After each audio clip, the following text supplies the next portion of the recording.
வருஷத்துல எத்தனையோ அமாவாசை வரலாம். ஆனா உங்க தலைமுறையையே காக்கக்கூடிய சக்தி வாய்ந்த தை அமாவாசை இதோ வந்தாச்சு. ஒவ்வொரு மாசமும் அமாவாசை வந்தாலும் இந்த தை மாச அமாவாசைக்கு ஒரு தனி சிறப்பு உண்டு.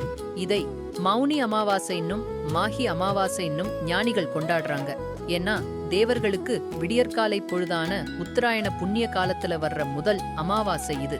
இந்த நாள்ல கங்கையில நீராடுறது அமிர்தத்துல நீராடுறதுக்கு சமம்னு சாஸ்திரம் சொல்லுது. அத்தனை புண்ணியத்தையும் மன அமைதியையும் தரக்கூடிய அற்புதமான நாள் இது. குறிச்சு வச்சுக்கோங்க. வருகின்ற 2026ஆம் ஆண்டு ஜனவரி மாதம் 18ஆம் தேதி ஞாயிற்றுக்கிழமை அன்று இந்த புனிதமான தை அமாவாசை திருநாள் வருகிறது. நம் முன்னோர்களால் ஏற்பட்ட பாவங்கள், தீராத சாபங்கள், குடும்பத்தில் நிம்மதியில்லாத சூழல், இப்படி எப்பேற்பட்ட பித்ரு தோஷத்தில் இருந்தும் விடுபட இந்த ஒரு நாள் போதும். சரி, இந்த அபூர்வமான நாளில் நம் முன்னோர்களை குளிர வைத்து அவர்களின் ஆசியை பெற நாம் செய்ய வேண்டிய அந்த 5 எளிய பரிகாரங்கள் என்னென்ன வாங்க பார்க்கலாம். முதலாவதாக மிக முக்கியமானது சடங்குகள். இந்த நாள்ல நீர்நிலைகள்ல கடற்கரைகள்ல புனித நீராடி உங்க முன்னோர்களுக்கு பிண்ட தானம், சிரார்த்தம், தர்ப்பணம் கொடுங்க. இந்த சடங்குகளை நீங்க முறையா செய்யும் போது அவங்க ஆன்மா சாந்தி அடைஞ்சு உங்களை மனதார வாழ்த்துவாங்க. உங்க வாழ்க்கையில் இருக்கிற தடைகள் எல்லாம் பனியா விலகிடும். இரண்டாவதாக உணவு படைத்தல். ஒரு ஐதீகம் உண்டு. அமாவாசை அன்னைக்கு நம்ம முன்னோர்கள் நம்மள பாக்குறதுக்காக பூமிக்கு வருவாங்களாம்.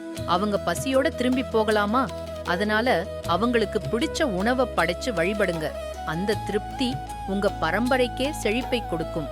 மூன்றாவதாக அரசடி தீபம். தை அமாவாசை அன்னைக்கு மாலை வேளையில அரச மரத்தடிக்கு போங்க.